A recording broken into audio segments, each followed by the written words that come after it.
Hey guys, I thought I would just jump on here before my workout to give a kind of unique perspective on how I feel about boots on the ground. Being a veteran, one thing that a lot of non-military affiliated people will say is, well, I don't want boots on the ground. Well, when I hear that, I say, well, it's not up to you. What it should be up to is if there is any possibility that we might end up wanting to put boots on the ground, I think that they should have already been asking or should start asking for volunteers. Because, yes, there are people that had trouble in the previous wars and going overseas and deployments, but there's a lot of people that volunteered. Sometimes more than once. They volunteered over and over again because you get paid a lot more when you go to a deployment like that overseas. There's a whole bunch of additional pays that you get on top of your regular pay.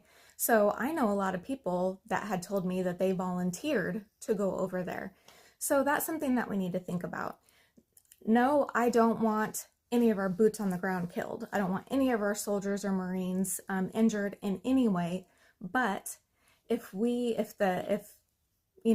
the chain of command, if they were to tell the people below them, hey, just go start asking your battalion or your command who would actually want to volunteer to go to this, because then the first round of people, or if we're going to send anybody over there, is people that want to go, not just because they want to make money, but because that's why they joined. They joined to fight for their country and to make this a safer place for them, their families, families, their children's children, all of that.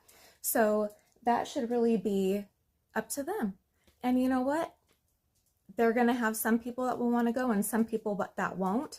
And the problems that Pete Hegseth and JD Vance have both said about the previous wars was that it was unorganized and they didn't go over there with a plan. Right now, even though leftists will try to tell you there's no plan, Trump has said all along from day one what the plan is. And just because they don't like it or don't agree or don't understand doesn't mean that there isn't one. But that's one thing that bugs me is leftists trying to act like they know more than our commander-in-chief, than the people he's elected to be below him that are the top of their fields. So they definitely, of course, and they can't tell us everything. So we shouldn't be so entitled to think, well, they need to tell us everything at every time.